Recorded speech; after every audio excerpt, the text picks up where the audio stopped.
I first met in person with Mary E. in the summer of 2007. I had arranged with her husband of 15 years, Terrence, to see her for an interview. Mary had initially agreed since I was not a newsman but rather an amateur writer gathering information for a few early college assignments, and if all went according to plan, some pieces of fiction. We scheduled the interview for a particular weekend when I was in Chicago on unrelated business, but at the last moment, Mary changed her mind and locked herself in the couple's bedroom, refusing to meet with me. For half an hour, I sat with Terrence as we camped outside the bedroom door. I was listening and taking notes while he attempted fruitlessly to calm his wife. The things Mary said made little sense but fit with the pattern I was expecting. Though I could not see her, I could tell from her voice that she was crying, and more often than not, her objections to speaking with me were centered around an incoherent diatribe in her dreams, her nightmares. Terrence apologized profusely when we ceased the exercise, and I did my best to take it in stride. Recall that I wasn't a reporter in search of a story, but merely a curious young man in search of information. Besides, I thought at the time I could perhaps find another similar case if I put my mind and resources to it. Mary E. was a sidesaw for a small Chicago-based bulletin board system in 1992 when she first encountered Smile.JPG and her life changed forever. She and Terrence had been married for only 5 months. Mary was one of an estimated 400 people who saw the image when it was posted as a hyperlink on the BBS, though she's the only one who has spoken openly about the experience. The rest have remained anonymous or are perhaps dead. In 2005, when I was only in 10th grade, Smile.JPG was first brought to my attention by a burgeoning interest in web-based phenomena. Mary was the most often cited victim of what is sometimes referred to as Smiledog. The being Smile.JPG is reputed to display. What caught my interest, other than the obvious macabre elements of the cyber legend and my proclivity towards such things, was the sheer lack of information, usually to the point that people don't believe it even exists, other than as a rumor or hoax. It is unique because though the entire phenomenon centers on a picture file, that file is nowhere to be found on the internet. Certainly many photo-manipulated simulacra litter the web, showing up with the most frequency on sites such as the image board 4chan, particularly the X-focused paranormal subboard. It is suspected that these are fakes because they do not have the effect the true Smile.JPG is believed to have, namely sudden onset temporal lobe epilepsy and acute anxiety. This purported reaction in the viewer is one of the reasons the phantom-like Smile.JPG is regarded with such disdain, since it is patently absurd, though depending on whom you ask, the reluctance to acknowledge Smile.JPG's existence might be just as out of fear as it is out of disbelief. Neither Smile.JPG nor Smiledog is mentioned anywhere on Wikipedia, though the website features articles on such other, perhaps more scandalous shock sites such as Hello JPEG or Two Girls One Cup. Any attempt to create a page pertaining to Smiledog is summarily deleted by any of the encyclopedia's many admins. Encounters with Smile.JPG are the stuff of internet legend. Mary E's story is not unique. They are unverified rumors of Smile.JPG showing up in the early days of Usenet, and even one persistent tale that in 2002, a hacker flooded the forums of humor and satire website Something Awful with a deluge of Smiledog pictures, rendering almost half the forum's users at the time epileptic. It is also said that in the mid to late 90s that Smile.JPG circulated on Usenet and as an attachment of a chain email with the subject line "Smile, God loves you." Yet despite the huge exposure with these stunts would generate, there are very few people who admit to having experienced any of them, and no trace of the file or any link has ever been discovered. Those who claim to have seen Smile.JPG often weakly joke that they were far too busy to save a copy of the picture to their hard drive. However, all alleged victims offer the same description of the photo: a dog-like creature, usually described as appearing similar to a Siberian husky, illuminated by the flash on the camera, sits in a dim room, the only background detail that is visible being a human hand extending from the darkness near the left side of the frame. The hand is empty, but is usually described as beckoning. Of course, most attention is given to the dog or dog creature, as some victims are more certain than others about what they claim to have seen.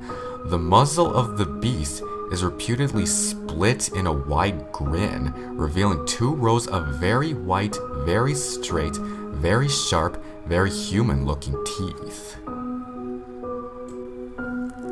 This is of course not a description given immediately after viewing the picture, but rather a recollection of the victims who claim to have seen the picture endlessly repeated in their mind's eye during the time they are, in reality, having epileptic fits. These fits are reported to continue indeterminably, often while the victims sleep, resulting in very vivid and disturbing nightmares. These may be treated with medication, though in some it is more effective than others. Mary E., I assumed, was not on effective medication. That was why after my visit to her apartment in 2007, I sent out feelers to several folklore and urban legend-oriented groups, websites, and mailing lists, hoping to find the name of a supposed victim of Smile.JPG who felt more interested in talking about his experiences. For a time, nothing happened, and at length I forgot completely about my pursuits since I had begun my freshman year of college and was quite busy. Mary contacted me via email, however, near the beginning of March 2008. Dear Mr. L, I am incredibly sorry about my behavior last summer when you came to interview me. I hope you understand that it was no fault of yours, but rather my own problems that led me to act out as I did. I realized that I could have handled the situation more decorously. However, I hope you will forgive me. At the time, I was afraid. You see, for 15 years, I have been haunted by Smile.JPG. Smiledog comes to me in my sleep every night. I know that sounds silly, but it is true. There is an ineffable quality about my dreams, my nightmares, that makes them completely unlike any real dreams I have ever had. I do not move and do not speak. I simply look ahead, and the only thing ahead of me is the scene from that horrible picture. I see the beckoning hand, and I see Smiledog. It talks to me. It is not a dog, of course, though I am not quite sure what it really is. It tells me it will leave me alone if only I do as it asks. All I must do, it says, is spread the word. That is how it phrases its demands, and I know exactly what it means. It wants me to show it to someone else. And I could. The week after my incident, I received in the mail a manila envelope with no return address. Inside was only a 3.5-inch floppy diskette. Without having to check, I knew precisely what was on it. I thought for a long time about my options. I could show it to a stranger, a co-worker. I could even show it to Terrence, as much as the idea disgusted me. And what would happen then? Well, if Smiledog kept its word, I could sleep. Yet if it lied, what would I do? And who was to say something worse would not come for me if I did as the creature asked? So I did nothing for 15 years, though I kept the diskette hidden amongst my things. Every night for 15 years, Smiledog has come to me in my sleep and demanded that I spread the word. For 15 years I have stood strong, though there have been hard times. Many of my fellow victims on the BBS board where I first encountered Smile.jpg stopped posting. I heard some of them committed suicide. Others remained completely silent, simply disappearing off the face of the web. They are the ones I worry about the most. I sincerely hope you will forgive me, Mr. L, but last summer when you contacted me and my husband about an interview, I was near the breaking point. I decided I was going to give you the floppy diskette. I did not care if Smiledog was lying or not. I wanted it to end. You were a stranger, someone I had no connection with, and I thought I would not feel sorrow when you took the diskette as part of your research and sealed your fate. Before you arrived, I realized what I was doing. I was plotting to ruin your life. I could not stand the thought, and in fact I still cannot. I am ashamed, Mr. L, and I hope that this warning will dissuade you from further investigation of Smile.jpg. You may in time encounter someone who is, if not weaker than I, then wholly more depraved, someone who will not hesitate to follow Smiledog's orders.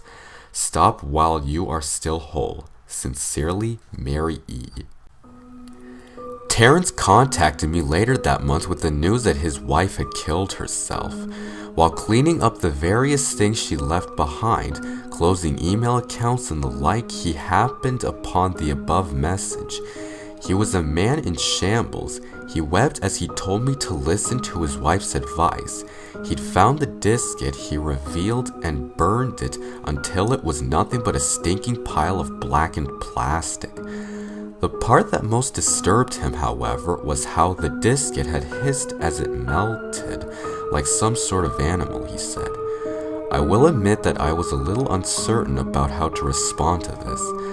At first, I thought perhaps it was a joke, with the couple belatedly playing with the situation in order to get a rise out of me.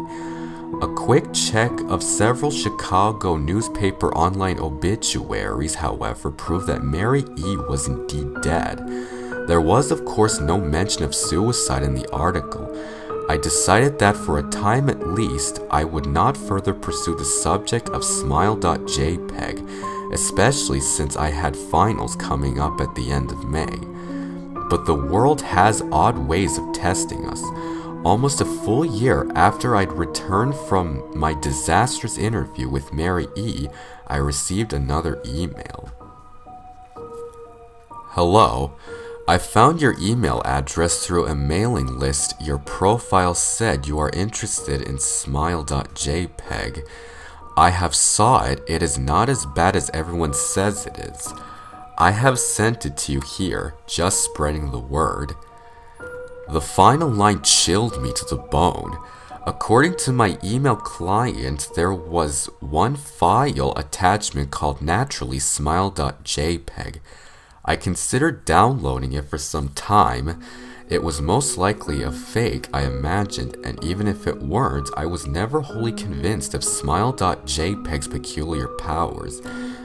Mary E.'s account had shaken me, yes, but she was probably mentally unbalanced anyway.